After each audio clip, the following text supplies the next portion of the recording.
The notification pinged at 3:17 a.m., cutting through the silence of my electronics shop like a razor through tissue paper.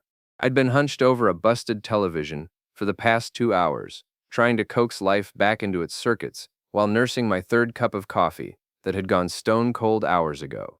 Find my phone alert. Marta's iPhone located at 1247 Lakeshore Drive. I stared at the screen, my hands freezing mid-reach for my screwdriver. Marta was supposed to be at the agency, pulling another all-nighter for the Henderson account. That's what she'd told me when she kissed my cheek goodbye. A perfunctory peck that felt more like a business transaction than affection. Lakeshore Drive, the ritzy part of town where the houses cost more than I'd make in 5 years running this shop, where people like us, correction, people like me, didn't belong. 25 years of marriage, and I'd installed that app on both our phones after Marta lost hers at a conference last year. Just in case, I'd said. She'd rolled her eyes, called me paranoid. Now I was wondering if paranoid was just another word for prepared. I grabbed my jacket and keys, leaving the television gutted on my workbench. Some things could wait, others couldn't. The drive took 20 minutes through empty streets lined with shuttered storefronts and abandoned lots. This city had seen better days, back when the factories were running and people had money to spend on electronics that lasted longer than a warranty period. Now I fixed ancient televisions and outdated computers for folks who couldn't afford to replace them, like me. Lakeshore Drive materialized like something from another planet. Manicured lawns, designer mailboxes, houses that could swallow my shop whole and still have room for dessert. I found 1247 nestled between two colonial mansions, a modern glass and steel affair that screamed money. Marta's silver Honda sat in the circular driveway like it belonged there. My hands started shaking, not from the cold, but from something deeper. Something that felt like watching a train wreck in slow motion, knowing you can't stop it but unable to look away. I parked across the street, killed the engine, and waited. The house glowed with warm light, and through the floor-to-ceiling windows, I could see movement. Shadows dancing in what looked like a living room that probably cost more than my annual revenue. Then I saw them. Marta, my wife of 25 years, sitting on a white leather couch that probably cost more than my car. She was laughing, really laughing, the way she used to laugh with me before conversations became negotiations and intimacy became scheduling conflicts. The man beside her was younger, maybe late 30s, with the kind of confident posture that comes from never having to check your bank balance before buying groceries. His hand rested on her thigh like it belonged there, and she wasn't moving it away. I'd seen him before. Company parties, agency events where I stood around making small talk while Marta networked. Damien something, one of those tech consultants who spoke in buzzwords and wore suits that cost more than most people's rent. My phone had a decent camera. I started taking pictures, my hands steadier now that I had a purpose. Evidence, documentation, proof that I wasn't losing my mind or imagining things. Through the lens, I watched my marriage crumble in real time. Watched Marta lean into him. Watched him pour champagne into glasses that caught the light like crystal promises. Watched her kiss him with a passion I hadn't seen directed at me in years. I should have felt rage. Should have stormed in there, made a scene, demanded explanations. Instead, I felt something colder, more calculating. Getting even required getting smart. I walked over to Damien's Tesla, because of course he drove a Tesla, and pulled out my keys. The scratch along the driver's side door felt therapeutic, like the first cut in a surgery that would save the patient. I left a note under his windshield wiper, "Enjoy the ride, homewrecker." Then I slashed his front tire with my pocket knife, the hiss of escaping air sounding like a sigh of satisfaction. A red light blinked from a security camera mounted on the neighboring house. Perfect. Let them have their evidence. I was just getting started. My phone buzzed as I walked back to my car. Text from Lana. "We need to talk, now. I saw the security footage. You want to play games, old man? I play dirtier." Lana, Marta's best friend and the head of HR at the agency. A woman who collected secrets like some people collected stamps, and twice as dangerous. I smiled as I started my car. The game was officially on. The next morning arrived, with all the subtlety of a sledgehammer to the skull. Marta came home at 6 a.m., looking perfectly composed, except for the slight smudge in her lipstick that she'd missed while cleaning up.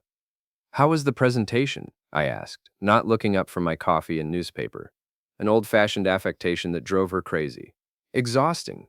We were there until almost dawn, but I think we landed the account." She moved around the kitchen like she was performing a choreographed routine, making toast, checking her phone, avoiding eye contact. That's great, honey. Really great. I folded the newspaper with deliberate precision. Damien must be thrilled. The butter knife slipped in her hand, clattering against the counter. What? Damien. From your team. I assume he was there for the presentation. Oh, yes, of course. She recovered quickly, but I caught the micro-expression, the flash of panic that crossed her face like a shadow. He worked very hard on the technical aspects. I bet he did. She finally looked at me, studying my face for signs of suspicion. I kept my expression neutral, interested but not probing. 25 years of marriage had taught me how to read her, but it had also taught me how to be read. You seem different this morning, she said, settling at the kitchen island with her coffee. Everything okay? Just tired. Worked late at the shop.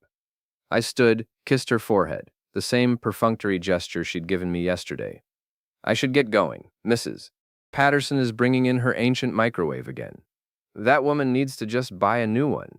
Not everyone can afford to replace things when they stop working the way they're supposed to. She missed the double meaning entirely. The shop felt different that morning, like a command center instead of a repair depot. I had work to do, and it wasn't going to involve circuit boards and soldering irons. Frank Morrison showed up around noon, just like I'd hoped he would. Frank ran the boxing gym 3 blocks over and had been my closest friend since high school. He was also an ex-cop with connections and a moral compass that pointed toward justice rather than law. You look like someone stole your lunch money, he said, settling his bulk into the chair across from my desk. What's eating you? I told him everything, the phone notification, the surveillance, the photographs. Frank listened without interruption, his weathered face growing darker with each detail. So what do you want to do about it? He asked when I finished. I want to destroy them, systematically, carefully, and completely. Frank nodded like I'd just told him the weather forecast. Okay, let's talk strategy. We spent the next 2 hours planning. Frank knew people, private investigators who owed him favors, tech specialists who could recover deleted messages, social media experts who understood how information spread in the digital age. The key is patience, Frank said. You go in swinging wild, you'll miss your target and leave yourself open. But you take your time, gather your ammunition, wait for the right moment. He mimed a perfect uppercut. Lights out. That evening, Marta announced we were having dinner with Damien and his girlfriend at Romano's, the upscale Italian place downtown. A double date. How civilized. I thought it would be nice for you to get to know him better, she said, applying lipstick in the hallway mirror. He's really quite brilliant. I'm sure he is. Romano's was the kind of restaurant where the waiters spoke in hushed tones and the wine list required a mortgage consultation. Damien was already there when we arrived, looking perfectly pressed in a charcoal suit that probably cost more than my monthly rent. His girlfriend turned out to be a blonde marketing coordinator named Jessica, who giggled at everything he said and seemed genuinely nice. I almost felt sorry for her. Tom, right? Damien stood to shake my hand, his grip firm and confident. Marta talks about you all the time. All good things, I hope. Of course, she says you're quite the craftsman. Very hands-on. The emphasis on hands-on felt deliberate, like he was testing me. I smiled and squeezed his hand just a little harder than necessary. I believe in fixing things that are broken. Sometimes it takes more effort than people expect, but I'm very thorough. We sat down, and the performance began. Marta and Damien played their parts perfectly. Professional colleagues enjoying a social evening. But I'd learned to read between the lines.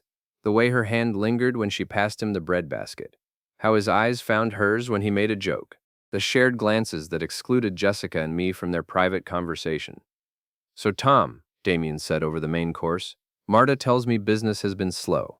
Have you considered modernizing? Maybe focusing on newer technology? People in this neighborhood can't afford newer technology. They need someone who can make the old stuff work.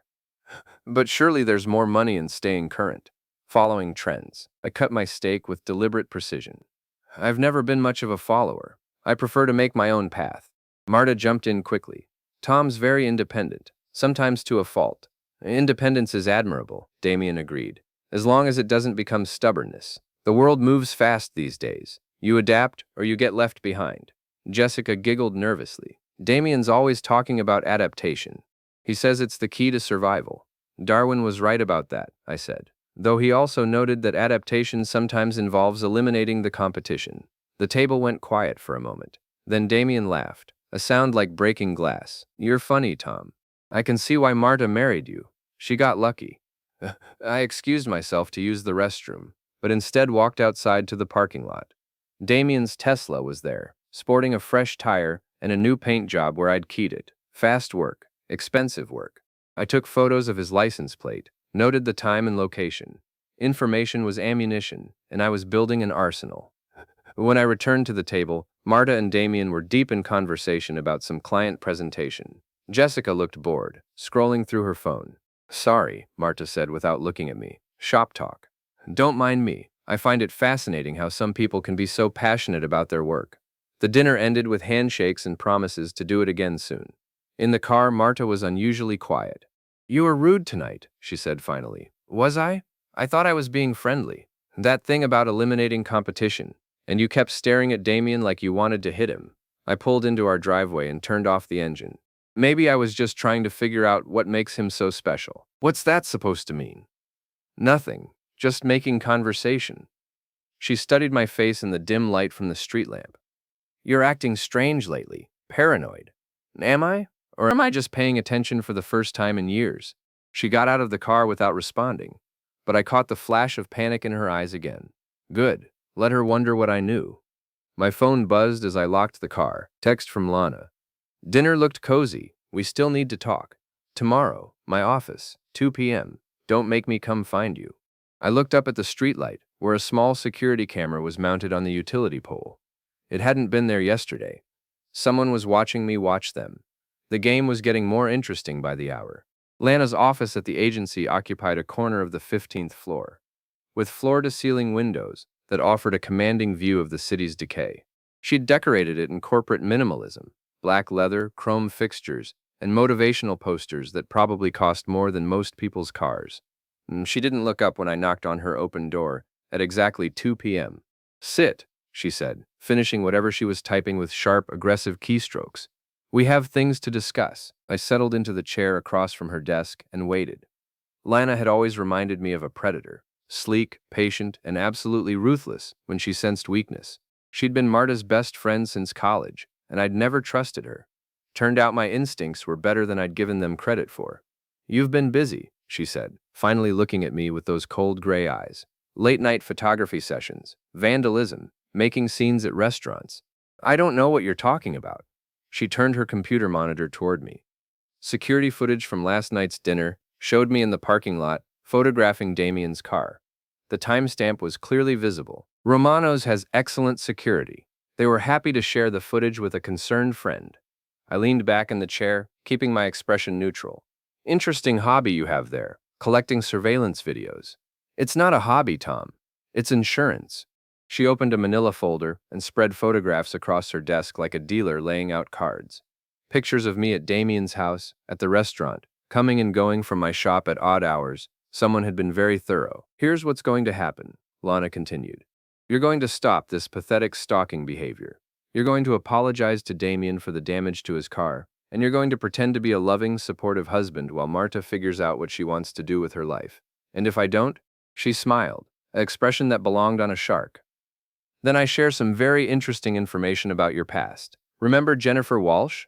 The name hit me like a physical blow. Jennifer Walsh. 3 years ago. A brief, stupid mistake when Marta and I were going through our worst patch. A conference in Chicago, too much wine. A hotel room that should have remained empty. Nothing had happened, not really. But it had looked bad enough when Jennifer's husband found the hotel receipt and started asking questions.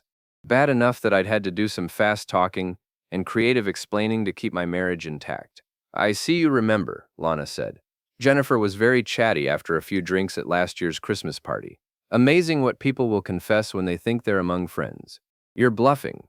"Am I?" She pulled out her phone, scrolled through her contacts, and showed me the screen. "Jennifer Walsh, personal cell. Want me to call her? Ask her to clarify exactly what happened in that hotel room?" My hands clenched into fists on the chair arms. "What do you want?" "I want you to be a good boy and mind your own business. Marta deserves to be happy, and if that happiness doesn't include you, well, that's life." "Why?" The question came out harder than I'd intended. Why are you doing this? For the first time, her composure cracked slightly. Something flickered across her face. Old anger, buried resentment, because you cost me everything once. Now it's my turn. I stared at her, searching my memory.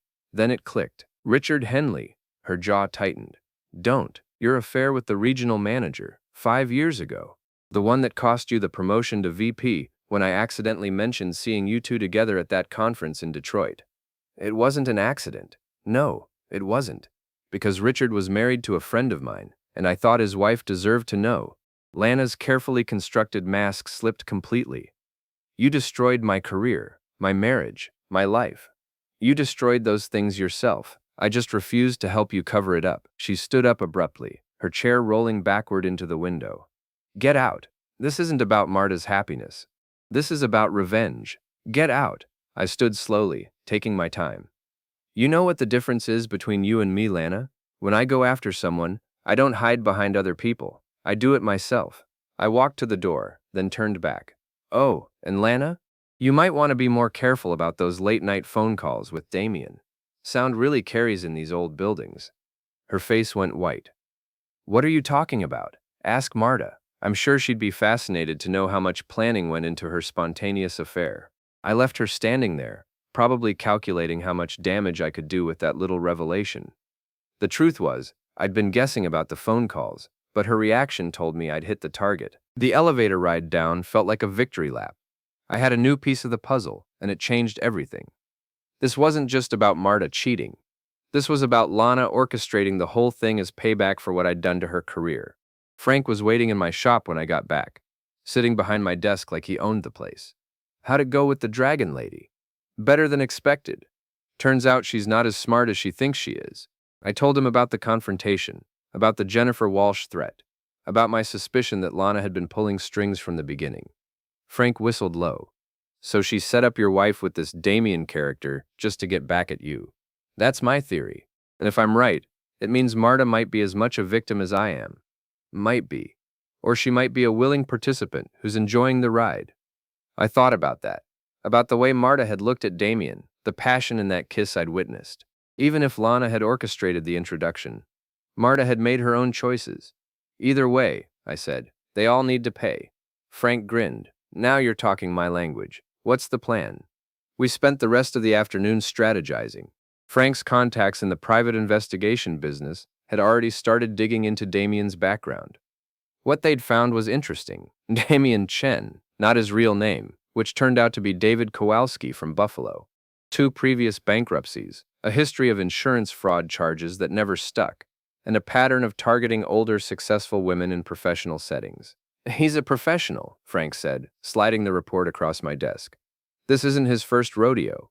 I studied the photographs and documentation. Different cities, different names, but the same pattern. Charm offensive, affair, financial manipulation, disappearance when things got complicated. So Marta's just another mark. Looks that way. Question is, does she know it? My phone rang before I could answer. Marta's name on the caller ID. Tom? Where are you? Amelia's here for dinner. Our daughter, 21 years old, home from college for the weekend. I'd forgotten completely.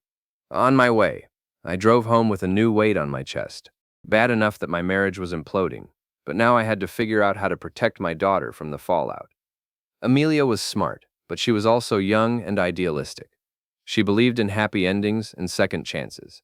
She was about to get a harsh education in reality. Amelia was in the kitchen when I arrived, helping Marta prepare dinner. She looked up when I walked in, and her smile lit up the room. Dad, Mom says you've been working too much. You look tired. I hugged her, breathing in the familiar scent of her shampoo. For a moment, everything felt normal, like we were still a family, instead of actors playing roles in someone else's script. Just busy at the shop. How's school? Great. I'm thinking about changing my major to communications.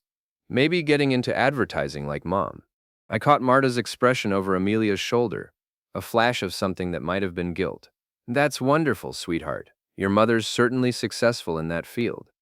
We sat down to dinner, and I watched Marta perform the role of loving wife and mother. She asked about Amelia's classes, her social life, her plans for the summer. She laughed at the right moments, offered advice, played the part perfectly. but I caught her checking her phone twice during the meal. Quick glances when she thought no one was looking. "So, Dad," Amelia said over dessert. "Mom mentioned you met some of her colleagues the other night. How was that?" "Educational. Damien seems really nice," Marta added quickly. "Very smart. I think you two could be friends." "I doubt that." Amelia looked between us, sensing undercurrents she couldn't identify. "Is everything okay? You both seem tense." "Everything's fine," Marta said. "Your father's just been stressed about work." Actually," I said, setting down my coffee cup, "I've been thinking about making some changes. Big changes." Marta's eyes snapped to mine. "What kind of changes?" "Business changes. Life changes. Sometimes you have to tear everything down before you can build something better." That sounds scary," Amelia said. "Change usually is, but sometimes it's necessary." I excused myself early, claiming I had paperwork to catch up on. In my home office, I opened my laptop and started typing. If Lana wanted to play games with people's lives, she was about to learn that I'd been underestimated. My phone buzzed with a text from an unknown number. "Stop digging, or everyone gets hurt. This is your only warning." I smiled and typed back, "Too late. Game on." Then I deleted the message and got back to work. I had a war to plan. The next 2 weeks passed like a slow-motion avalanche. I watched my carefully orchestrated plan unfold while maintaining the facade of oblivious husband, and the results exceeded my wildest expectations. It started with Damien's background check mysteriously finding its way to Marta's boss, Patricia Hendricks, a woman who'd built her agency on reputation and trust. The report landed on her desk Monday morning, along with an anonymous note suggesting she might want to verify the credentials of her newest consultant. I knew this because Frank had a friend who cleaned the offices after hours. Information was everywhere if you knew how to look for it. Tuesday, Damien was called into Patricia's office for what Marta described as routine paperwork review. He emerged 2 hours later looking like he'd been hit by a truck. Wednesday, I implemented phase 2. The beauty of social media is that people share everything, and once something goes viral, it develops a life of its own. The anonymous Instagram account I'd created, Corporate Secrets, posted a series of carefully edited photos showing Damien and Marta together at various locations over the past month. Nothing explicitly inappropriate, just two people who were spending an unusual amount of time together for colleagues. The captions were subtle. "When working late takes on a whole new meaning #office romance #unprofessional." Within 24 hours, the posts had been shared across multiple platforms. The advertising industry in our city was small and gossip-hungry. Everyone knew everyone, and secrets had a shelf life measured in hours. Thursday morning, Marta came downstairs looking haggard. "There are rumors at work," she said, not meeting my eyes, "about me and Damien." I looked up from my newspaper with practiced concern. "What kind of rumors?" "People are saying we're involved, romantically." "That's ridiculous. Where would they get an idea like that?" She showed me her phone, scrolling through the Instagram posts. "Someone's been following us. Taking pictures." I studied the images with appropriate shock. "These could be completely innocent. You work together." That's what I told Patricia, but she trailed off, running her hands through her hair. "She's concerned about the agency's reputation. She's asked me to take some time off while they investigate." "Investigate what?" "Whether I've been violating company policy regarding workplace relationships." I reached across the table and took her hand. "I'm sure it'll blow over. People love gossip, but they get bored quickly." She squeezed my fingers, and for a moment I saw the woman I'd married 25 years ago. Vulnerable, scared, looking to me for support. And then my phone buzzed with a text from Damien. "We need to talk. Meet me at Riverside Park. 1 hour." I showed Marta the message. "He probably wants to discuss how to handle the situation professionally." "You don't have to go." "Of course I do. We're all adults here. We can figure this out together." Riverside Park occupied 10 acres along the city's main waterway, a failed urban renewal project that had become a gathering place for joggers, dog walkers, and people who needed neutral territory for difficult conversations. Damien was waiting by the old gazebo, pacing like a caged animal. His usual polished appearance had cracked, wrinkled shirt, unshaven face, the desperate look of a man watching his carefully constructed world collapse. "Tom, thank God you came." I walked over slowly, hands in my pockets. "You sounded upset. Someone's targeting us, Marta and me. These photos, the rumors, it's not random." Who would do something like that? He stopped pacing and stared at me. You tell me. I'm sorry? The security footage from my house, the damage to my car, now this social media campaign. His voice was rising. You think I'm stupid? I kept my expression neutral. I think you're paranoid. Am I? He pulled out his phone, showed me a screenshot. This account that posted the photos? It was created 3 weeks ago, right after someone broke into my house and trashed my home office. You were robbed? Nothing was stolen. But my computer was hacked. My files were copied. And someone left a message on my bathroom mirror. Cheaters never prosper. I whistled low. That's serious. Did you call the police? And tell them what? That someone's mad at me for having an affair with a married woman? The admission hung in the air between us like smoke. He realized what he'd said and tried to backtrack. I mean, that's what people think is happening. Not that anything actually… Damien. He stopped talking. Are you having an affair with my wife? The question was simple, direct, and impossible to deflect. He opened his mouth, closed it, then sat heavily on the gazebo steps. It's complicated. No, it's really not. Yes or no? Yes. I nodded and sat down beside him. How long? 3 months, maybe 4. Who initiated it? He looked surprised by the question. Does it matter? It matters to me. She did, at first, but then, he rubbed his face with both hands. Look, I know how this looks. Older woman, younger man, midlife crisis affair. But it's not like that. What's it like? She's brilliant, funny, passionate about her work, in a way that's infectious. He glanced at me sideways. When's the last time you two talked about something other than bills or schedules? The question hit harder than I'd expected, because he was right. Marta and I had become roommates somewhere along the way, sharing space but not lives. So you decided to fix that for her. I didn't decide anything. It just happened. I stood up and walked to the gazebo railing, looking out over the brown water of the river. What's your real name? What? David Kowalski from Buffalo. 2 bankruptcies, multiple fraud investigations, a pattern of targeting successful older women. I turned to face him. What's your real name? His face had gone completely white. How did you? The same way I found out about the other women. Linda Peterson in Detroit. Sandra Martinez in Phoenix. Rebecca Thompson in Denver. I pulled out my phone, showed him the private investigator's report. Should I go on? He stood up abruptly, backing away from me. You don't understand. I understand perfectly. You're a con artist, and my wife is your latest mark. It's not like that with Marta. No? Then what's it like? I love her. The words came out raw, desperate, and I realized he might actually believe them, which made him more dangerous, not less. Does she know who you really are? She knows everything that matters. Does she know about the other women? His silence was answer enough. Here's what's going to happen, I said, walking closer.